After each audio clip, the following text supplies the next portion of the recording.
Fett, Öl und Natronlauge. Das reicht bereits, um eine Naturseife zu sieden. Doch damit eine Seife nicht nur sauber macht, sondern auch wunderbar schäumt und duftet und darüber hinaus noch die Haut perfekt pflegt, muss man ziemlich viel über chemische Reaktionen wissen.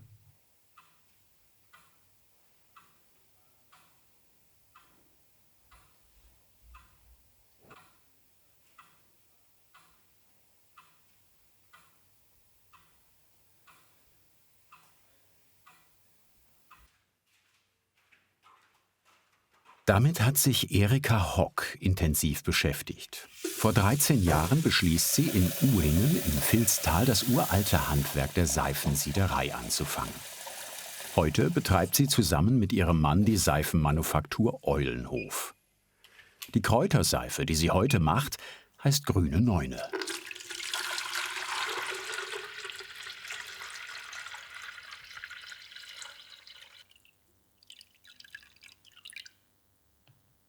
Ich habe mir meine Rezepte selber ertüftelt, ausgearbeitet und dann eben auch verbessert und optimiert. Und man feststellt, die Mischung, der Anteil der Öle und Fette ist nicht so gut. Gibt eine weiche Seife, gibt keinen guten Schaum. Seife besteht aus Rohstoffen, die unterschiedliche Eigenschaften und Qualitäten haben. Und darüber kann man steuern, ob die Seife pflegend sein soll, ob sie einen guten Schaum haben soll, ob sie die Haut schützen soll, wie bei einer Rasierseife. Dementsprechend kann man Rezepte zusammenstellen, ausrechnen, berechnen, wie viel Lauge, wie viel Wasser, was brauche ich. Und das muss grammgenau abgewogen werden, die Zutaten. Als erstes bereitet Erika die Lauge vor. Dafür zieht sie Schutzkleidung an, Maske und Gummihandschuhe. Denn hierbei entstehen aggressive Dämpfe, die die Atemwege angreifen. Und beim Kontakt mit der Hand hinterlässt Lauge schmerzhafte Wunden. Das kennt auch jeder Brezelbäcker. Vorsichtig wiegt sie das NaOH, das Natriumhydroxid, ab. Das brauchen wir, um die Verseifung von Fetten und Ölen zu bewerkstelligen. Das können wir nicht mit Natron machen. Das heißt zwar Natronlauge, aber es wird nicht Natron verwendet, das ist Backpulver, sondern Natriumhydroxid, das NaOH. Das ist einfach eine andere chemische Formel, anderer Rohstoff. Wir brauchen für die Verseifung Natriumhydroxid. Und das rührt sie im Verhältnis 1:1 mit Wasser an.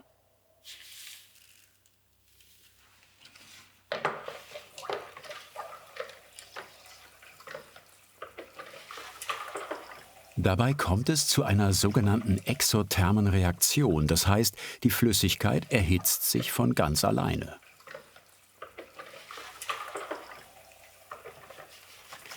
Die ist 110 Grad heiß momentan.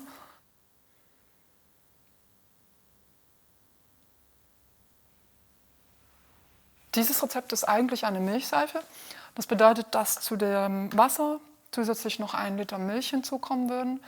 Wir haben aber, da wir keine eigenen Ziegen mehr haben, die Milch ausgetauscht gegen Hafermilch. Das ist jetzt eine vegane Seife.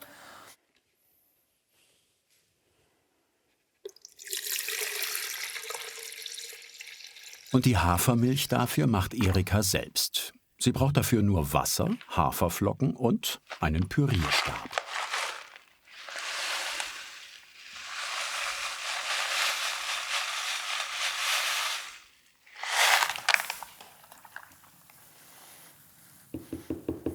Mixe sie ein bisschen durch.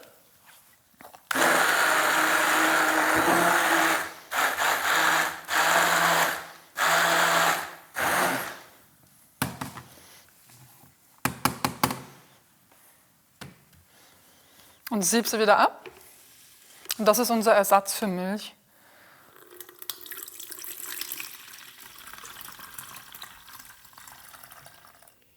Was für die Seife gut ist, ist auch für den Kaffee eine feine laktosefreie Alternative.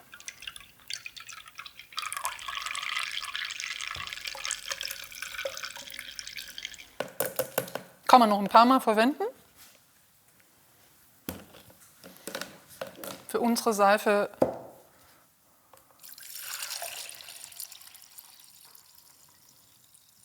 brauchen wir so viel.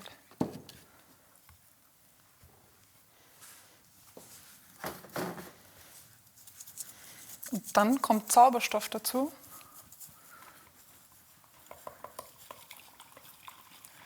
Das verrate ich ganz arg ungern, was es ist. Es hat mich 12 Jahre gebraucht, um herauszufinden, wie man den Schaum von der Seife noch besser machen kann. Und das ist Sorbitol. Das ist einfach Zucker. Sorbitol, weil es in der Form sehr viel besser löslich ist als Zucker. Und es macht einen Riesenunterschied im Schaum bei der Seife. Aber pst.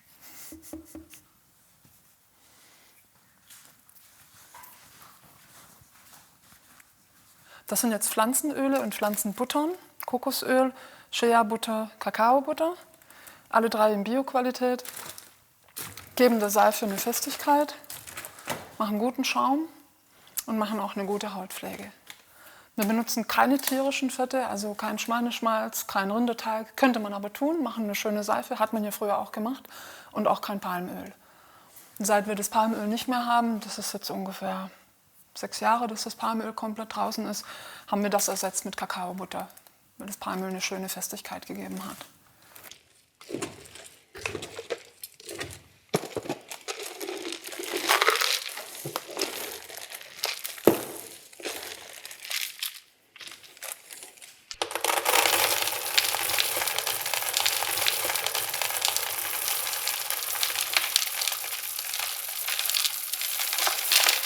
Die Kakaobutter, die gibt der Seife sehr gute Festigkeit.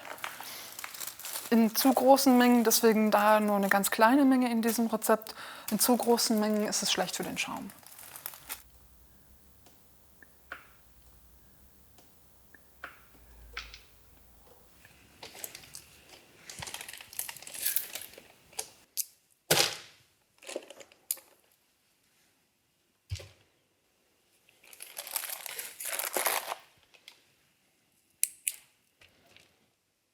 Das ist die Shea-Butter.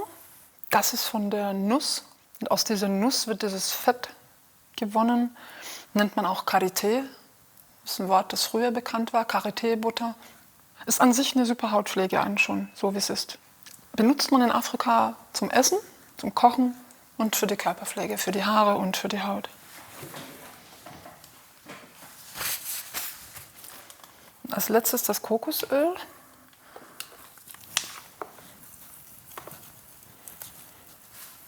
Hat einen sehr niedrigen Schmelzpunkt. Auch das mache ich im Sommer nicht so gerne. Es kann hier auch so warm werden im Sommer, da kann ich sie mit dem Becher ausschöpfen.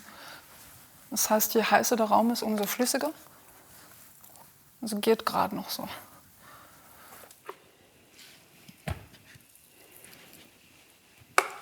Es existiert auch so im Umlauf der Spruch, Kokosöl trocknet die Haut aus. Das, sagt man wiederum, trifft auf natives Kokosöl nicht zu, nur auf raffiniertes Kokosöl. Weil viele dann aufschreien und sagen, oh, so viel Kokosöl, 4 Kilo. Wir haben dadurch, dass wir das native Kokosöl haben, haben wir noch nicht festgestellt und auch die Kunden nicht, dass die Seife mit so viel Kokosöl die Haut austrocknet.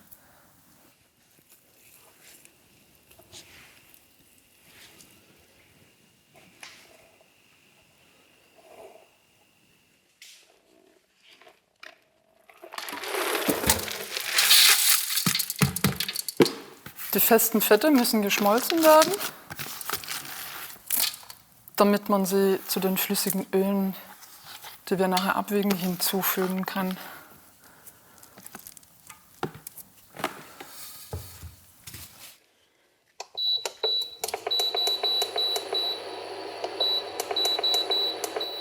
Sie dürfen auf keinen Fall kochen, da sonst wertvolle Inhaltsstoffe verloren gehen können.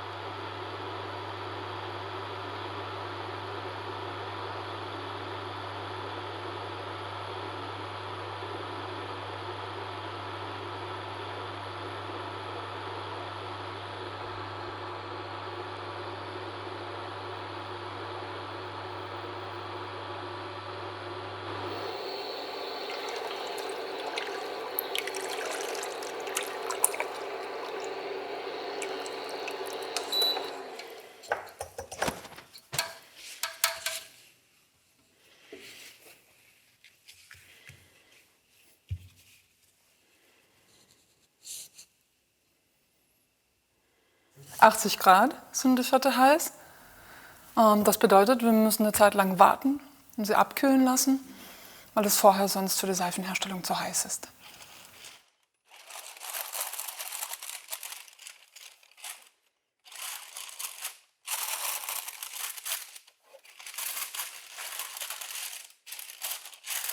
Die Wartezeit nutzt Erika für das Lining. So nennt die Seifensiederin das sorgfältige Auskleiden der Formen mit Backpapier. Da sie die Seife in Blockform gießt, benutzt sie dafür alte Schubladen. Das ist praktisch und nachhaltig. Wie bei einem Kuchen hilft das Backpapier dabei, später die Seife leichter aus der Form zu kriegen. Als Basisöl für die grüne Neune benutzt Erika Olivenöl. Rizinusöl, Hanfsamenöl, Sojaöl und Mandelöl veredeln die Mischung. Die kalten Öle rührt sie separat an. Erst später kommen diese zu den festen Fetten. Sorgfältig wiegt sie jedes einzelne Öl ab. Es gibt natürlich Wissen und, sagen wir mal, Richtlinien, an denen man sich orientieren kann oder sollte. Aber die Öle bestimmen natürlich über die Festigkeit der Seifen, über die Haltbarkeit auch. Also wie schnell ranzt eine Seife. Es gibt eben Öle mit einem sehr hohen Ranzfaktor, also sprich ein kurzes Haltbarkeitsdatum. Wenn ich die natürlich in großen Mengen einsetze in der Seife, dann sorge ich dafür, dass meine Seife insgesamt nicht so lange haltbar ist. Es gibt Öle, die weiche Seife machen, die setzt man ebenfalls nicht in hohen Mengen ein. Oder eben Öle mit Qualitäten, die in Mischung mit anderen Zutaten eben zu Eigenschaften führen, die ich in der Seife nicht bevorzuge.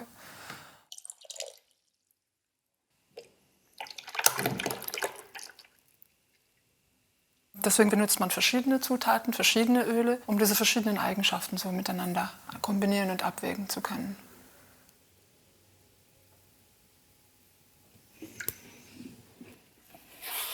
Die pflegenden und heilenden Eigenschaften des Olivenöls machen es zu einem hervorragenden Basisöl.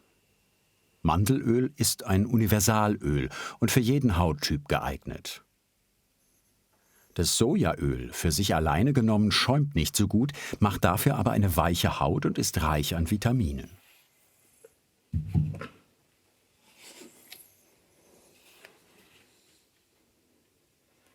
Das tiefgrüne Hanfsamenöl hier ist entzündungshemmend und deshalb gut verträglich bei Neurodermitis und trockener Haut.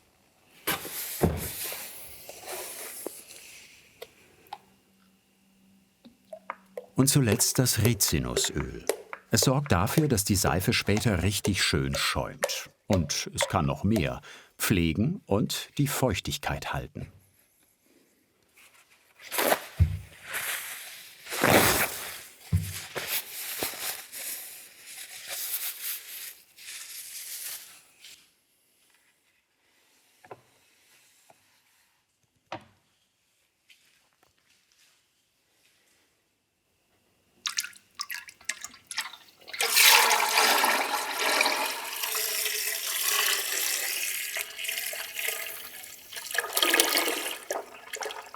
Die Melange aus diesen 5 Ölen der grünen Neune prägen den Charakter dieser Seife, zusammen mit den flüssigen Fetten.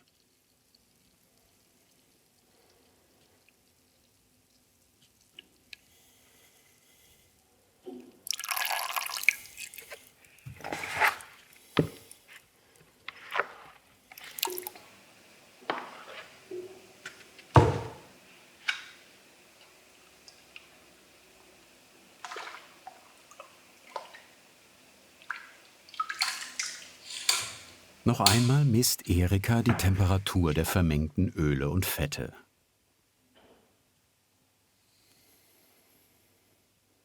Die Mischung der Fette und Öle sollte zusammen eine Temperatur zwischen 35 und 40 Grad haben. Im Hochsommer dauert es seine Zeit, bis sie abkühlt.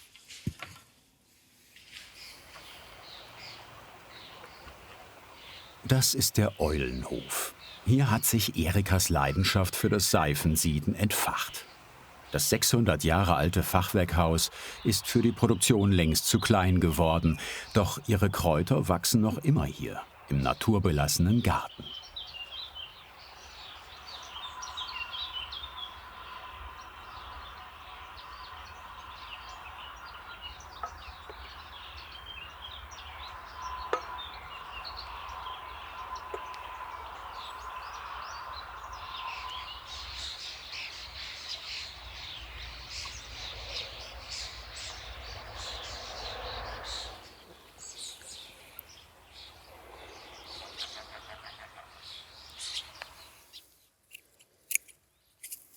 Spitzwegerich, Brennnessel, Taubnessel, Schachtelhalm, Schafgarbe, Kamille, Beifuß, Mädesüß und Frauenmantel. Und es gibt noch viele mehr hier. Eine wahre Schatzkammer für Hausapotheken und Naturkosmetika.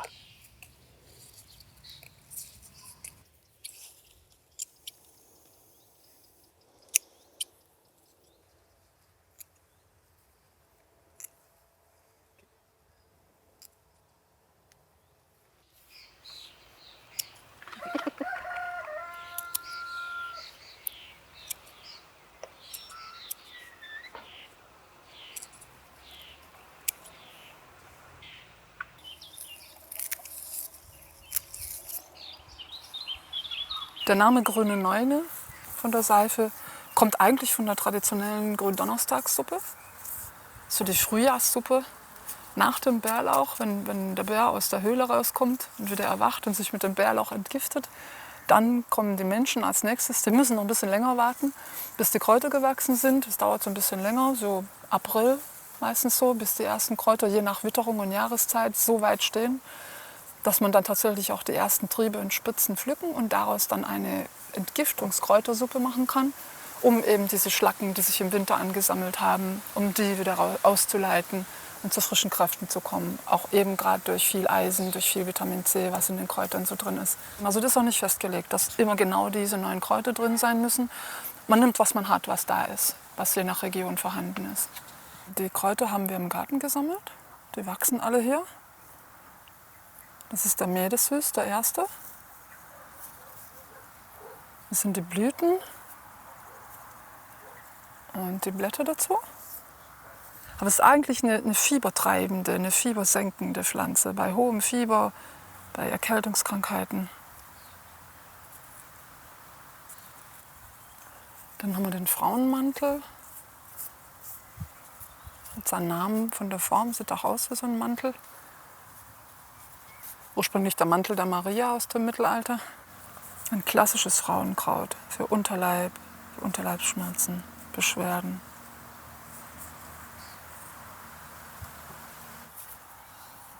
Da habe ich jetzt nur die Blätter und eine Kamille haben wir. Eine noch nicht ganz aufgeblüht ist, aber trotzdem schon sehr kräftig riecht.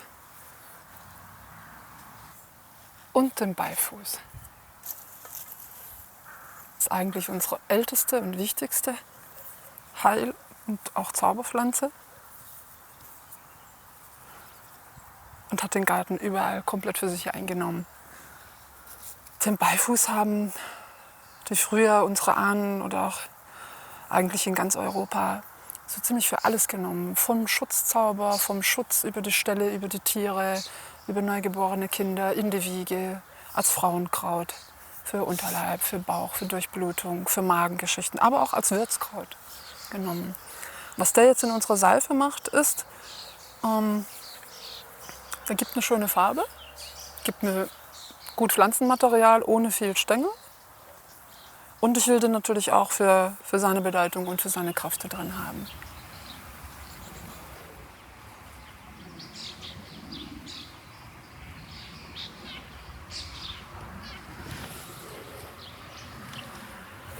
Das wird nachher alles klein gemahlen, mit Öl püriert, auch ein bisschen klein geschnitten zuerst. Und das, was jetzt so wirklich grob ist, sowas, das mache ich raus. Also das kommt da nicht mit rein.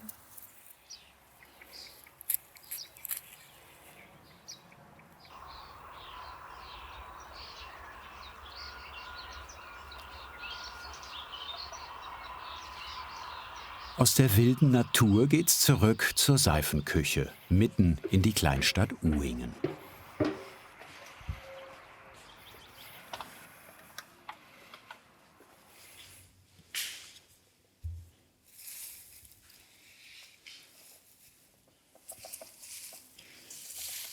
Die Kräuter sollten möglichst frisch weiterverarbeitet werden.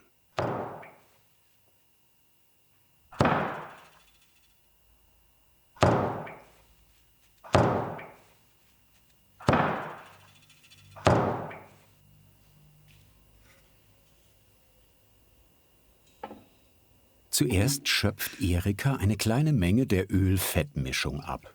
Darin püriert sie die Kräuter.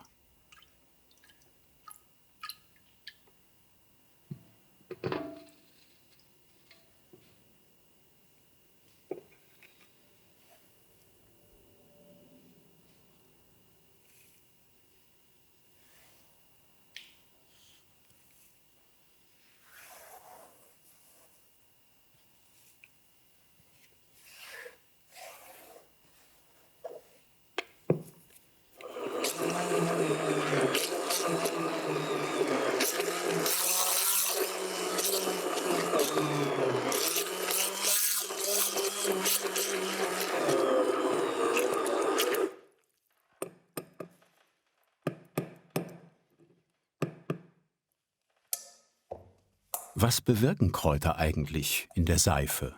Die hat natürlich dadurch, dass wir so viele Kräuter reinpürieren, ist sie auch nicht mehr ganz glatt. Das heißt, sie hat auch so einen leichten Peeling-Grad. Also man spürt so diese Kräuterteilchen so ein bisschen beim Duschen. Das ist wie so ein leichter Waschhandschuh so ein bisschen. Und ich habe durch diese verschiedenen pürierten Kräuterteile, also Brennnesseln, Spitzwegerich, habe ich einfach so von der Hautpflege her noch ein bisschen diese Kräutereigenschaften mit dabei. Erika sucht nach ihrem selbstentwickelten Rezept die passenden ätherischen Öle zusammen, mit denen sie den natürlichen Duft der Kräuterseife unterstützen möchte.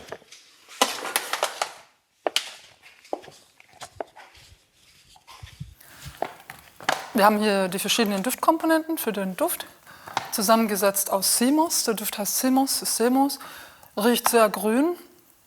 Dann haben wir grüne Feige, der riecht spritzig, frisch, ein bisschen würzig. Dann haben wir frisch geschnittenes Gras, das riecht klassisch nach, wenn man die Wiese frisch gemäht hat oder den Rasen. Und dann haben wir noch Aloe-grünes Kleeblatt, das riecht ein bisschen süßlich und trotzdem ein bisschen grün.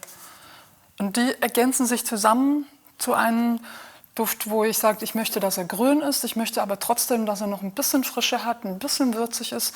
Und so sind die verschiedenen Komponenten mit drin in unterschiedlichen Anteilen, je nachdem, welchen Aspekt ich im Vordergrund haben möchte.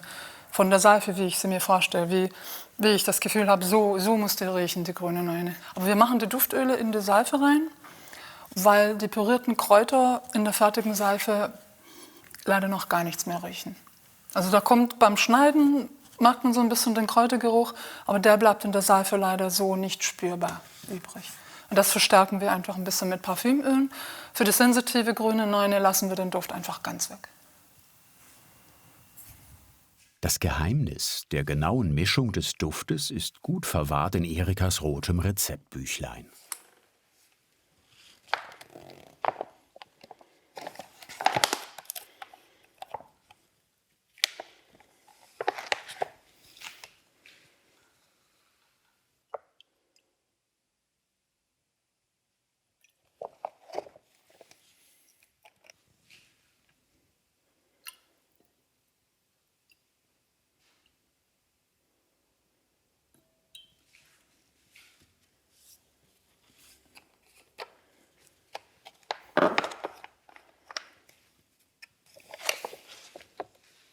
Die meisten ätherischen Öle wirken unverdünnt hautreizend, obwohl sie fast immer auf schonende und natürliche Weise durch Wasserdampfdestillation oder durch Kaltpressung aus Pflanzenteilen gewonnen werden. In der Seife kommen sie nur stark verdünnt vor. Trotzdem reagieren manche Menschen allergisch darauf, deshalb stellt Erika immer auch noch eine sensitive Version jeder Seife her. Hier entscheidet einzig ihr Geschmack. Ein letzter Geruchstest. Jetzt ist Erika mit ihrer Duftmischung zufrieden.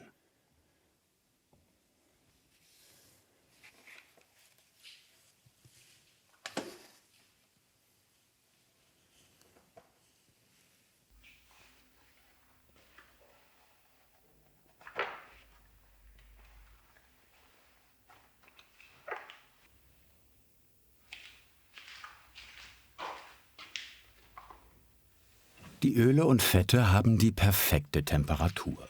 Der eigentliche Prozess der Verseifung beginnt, wenn die Lauge zu den Fetten gegeben wird. Jetzt muss es schnell gehen.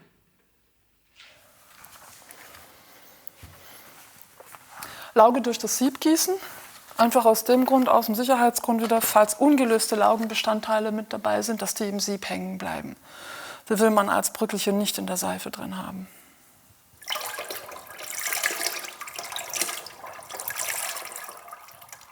Die Menge der Lauge entscheidet auch über den Grad der Rückfettung. 7% Rückfettung bedeutet, dass 7% der Öle und Fette nicht verseift werden. Und dann rührt sie wieder einmal. Seifensieder hatten früher den Ruf, langweilig zu sein, da sie stundenlang ihre Seifen von Hand rühren mussten. Heute übernimmt das der Elektroquirl. Mit der Hafermilch erhitzt sich die Mischung im Topf noch einmal und beschleunigt den chemischen Prozess der Verseifung.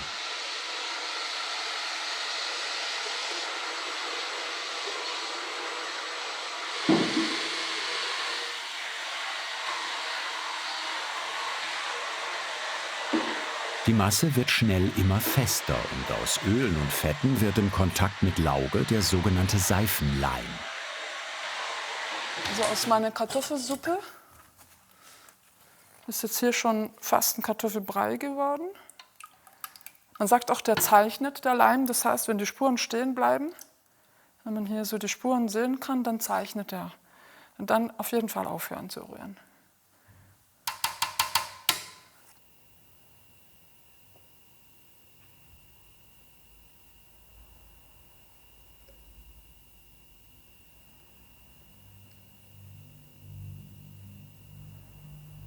Ich hole einen Teil raus, weil wir ja nur einen Teil grün haben mit den Kräutern. Und wir wollen oben ein schönes Topping haben mit ein bisschen Weiß, so fürs Auge, dass die Seife nicht einfach durchgängig grün und krautig ist. Dass da oben so ein kleiner, wie so eine kleine Beiserhaube oder so eine Sahnehaube ist. So ein bisschen optisch. Ich rühre die Kräuter dann da rein. Wenn ich den Mixer komplett durchlaufen lasse, wird das viel zu fest. Das zieht jetzt schon relativ stark an.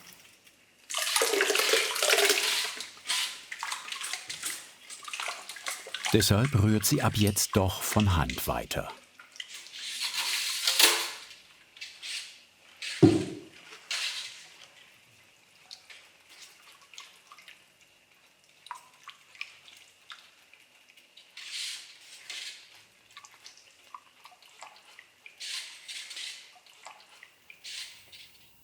Hochwertige kosmetische Perlglanz-Schimmerpigmente geben jedem Seifenrezept auch optisch einen individuellen Touch. Die kosmetischen Farbpigmente heißen auch Mikas. Sie sind öllöslich, farbstabil und laugenfest.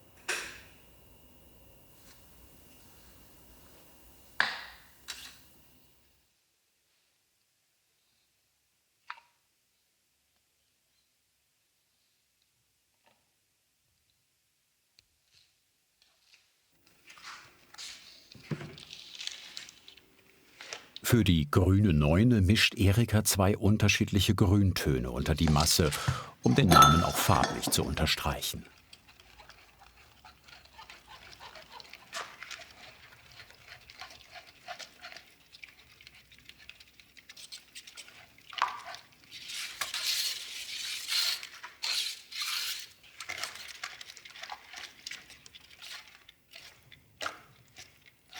Gründlich rührt sie die Farben von Hand ein, bis der Seifenleim gleichmäßig grün gefärbt ist.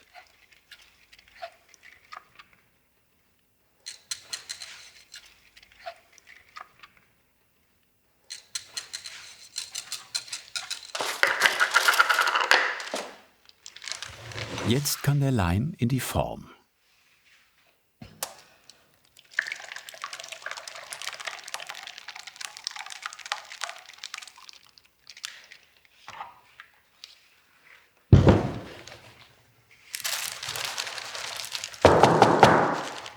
Einmal kurz geklopft und gerüttelt, damit es keine Blasen gibt, und schon kann das Topping auf die Seife. Um dem eine cremeweiße Farbe zu verleihen, rührt Erika Titandioxid unter. Das nennt man auch Titandioxidrutil. Viele Verbraucher oder einige Verbraucher haben Bedenken. Es ist eine Zeit lang eine Diskussion entstanden, ob Titandioxid schädlich ist. Da geht es um das Nanotitandioxid. Die Nanopartikel von Titandioxid sind hautgängig. Die können durch die Hautbarriere gehen, die verwenden wir nicht. Und das Titandioxid hier hat von der Molekulargröße her eine Größe, dass sie einfach nicht durch die Haut durchgehen kann. Und sind in langen Versuchen und Berichten als komplett unschädlich erwiesen. Macht die Seife ein kleines bisschen heller, ein bisschen weißer. Oder einfach keine Hafermilch, keine Milch verwenden, weiße Öle, weiße Fette benutzen, dann bleibt der Seifenleim ganz weiß. Wieder muss es schnell gehen. Solange der Leim noch gut fließt, lässt sich eine makellose Oberfläche herstellen.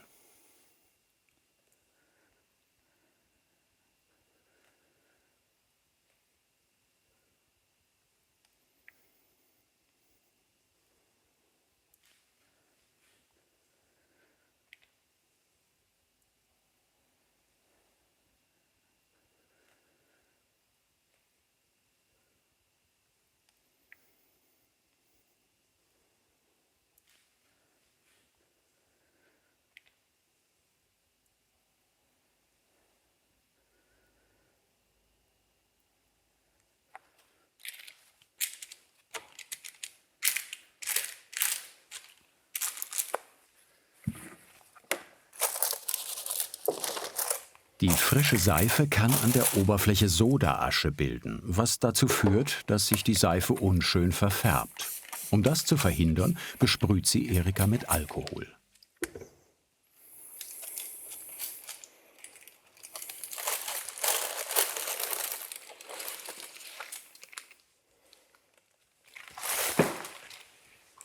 Die erste Version, die sensitive grüne Neune, ist fertig.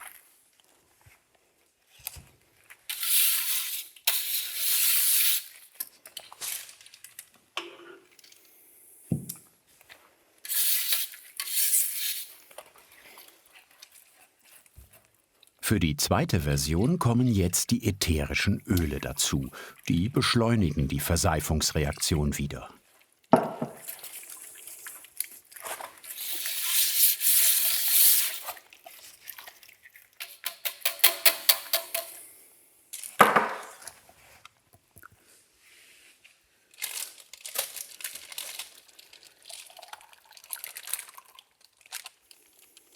Der Seifenleim und das Topping sind nun auch schon deutlich fester.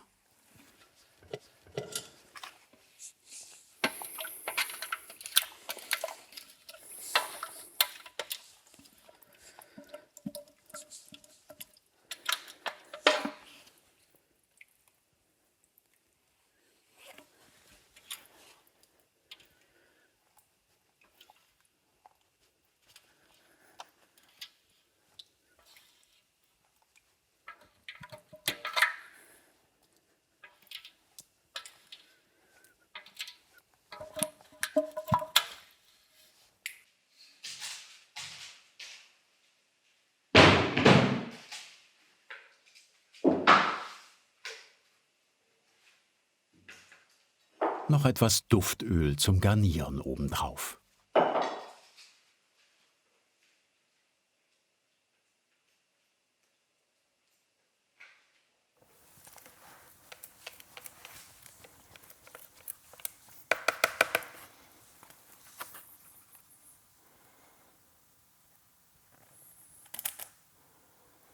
Das fließt jetzt auch nicht ganz so schön wie vorher, einfach weil der Duft drin ist.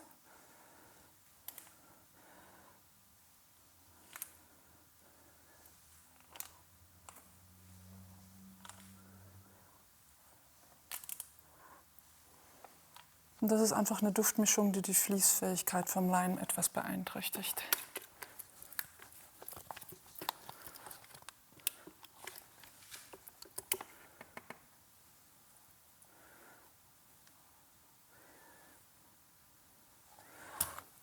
Den Spaten halte ich auch nur drüber, weil er am Anfang, wenn die Seife drunter noch sehr flüssig ist, würde das Topping einsinken. Das ist jetzt eigentlich auch gar nicht mehr nötig, weil die Seife schon fest genug ist und das Topping da einfach nicht mehr reinsinkt.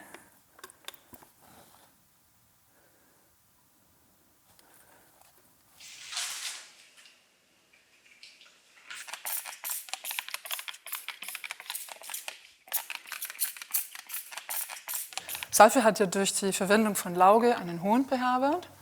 Es gibt allerdings auch pH-neutrale, seifenfreie Waschstücke. Sieht aus wie eine Seife. Bedeutet aber, dass keine Lauge enthalten ist.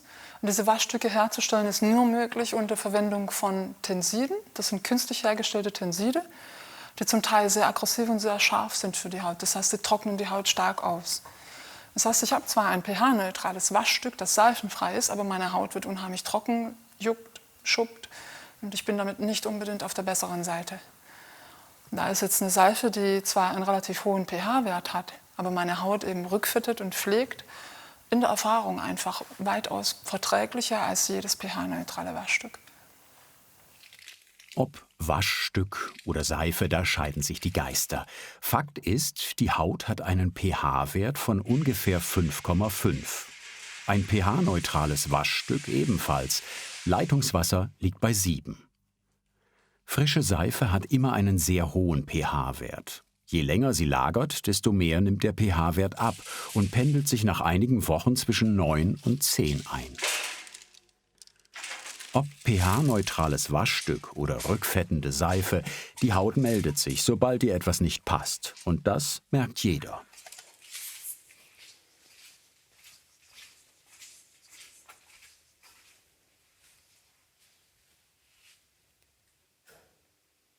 Jetzt muss die Seife erst einmal 1 bis 3 Tage ruhen. Sonst ist sie zu weich, um sie in Stücke zu schneiden.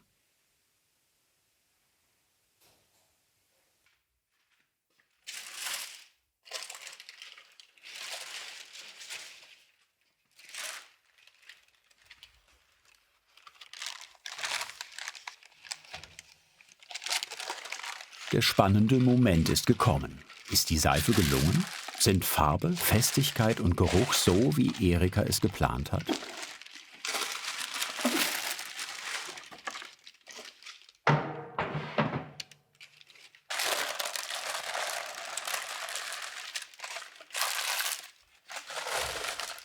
Selbst bei erfahrenen Siederinnen kann ab und an mal etwas schiefgehen. In diesem Fall ist Erika zufrieden. Die fühlt sich richtig schön fest an, homogen, geht durch, sind keine Löcher drin, keine Bröselstellen, Bröckelstellen, wo die irgendwie komisch auseinandergeht oder wo die so ein bisschen, alles kompakt, fühlt sich auch gut an, ist nicht zu weich, sonst könnte ich sie gar nicht rausholen.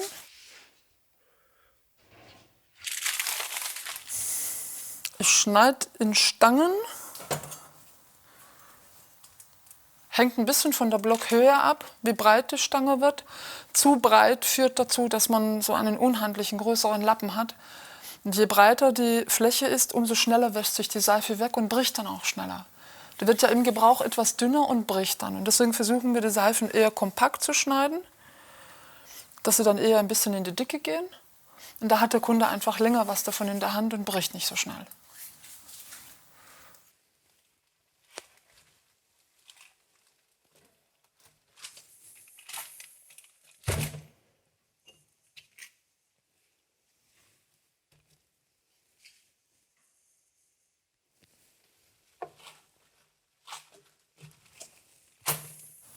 Die Trocknung macht die Seife insgesamt fester.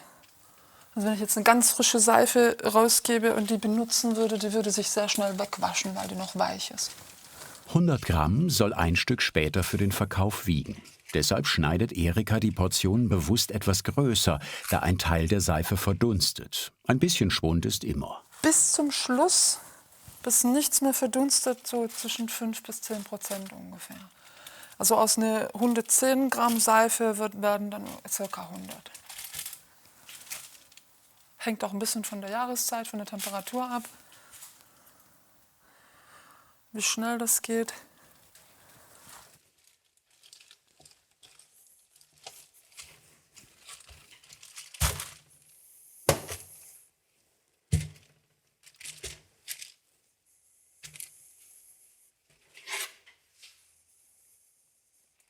Solange die Seife noch nicht ausgehärtet ist, schneidet das Messer sie wie Butter.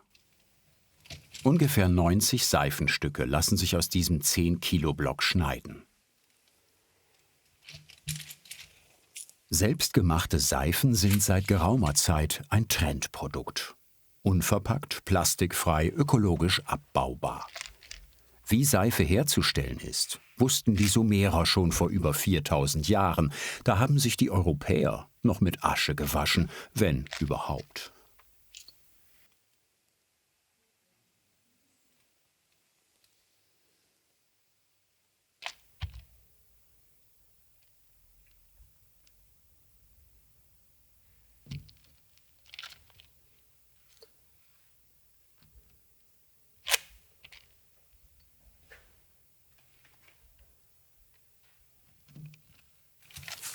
Also man sieht jetzt hier die Kräuter, die wir püriert haben. Die gehen richtig schön auf in der Seife. Die bleiben nicht so stückig. Ich habe da keine Stängelchen drin oder so. Die haben sich richtig schön verteilt. Ich spüre die ein bisschen beim Schneiden, so, aber es wirkt sich beim Waschen wie so ein ganz zartes Peeling aus. Also man spürt es so ein kleines bisschen, ist nicht ganz so aalglatt, die Seife.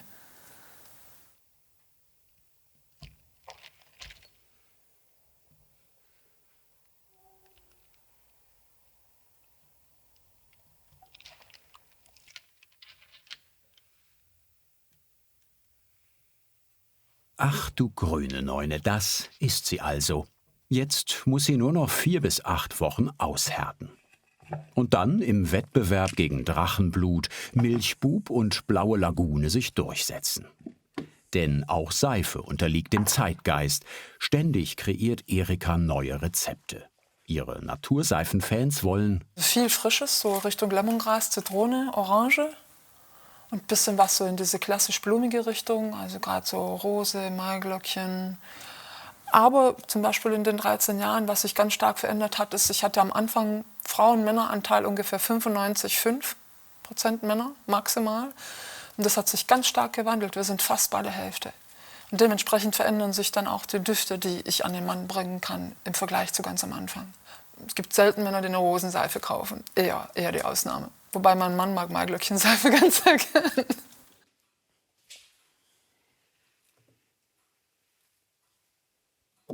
Eine Naturseife schont die Umwelt, pflegt die Haut und auf der alkalischen Oberfläche haben Bakterien und Keime keinen Nährboden. Sie ist in der Hygiene eine Allzweckwaffe. Ob mit warmem oder kaltem Wasser, Seife schützt bei richtiger Anwendung vor vielen Infektionskrankheiten. Also immer daran denken, nach dem Klo und vor dem Essen Hände waschen nicht vergessen.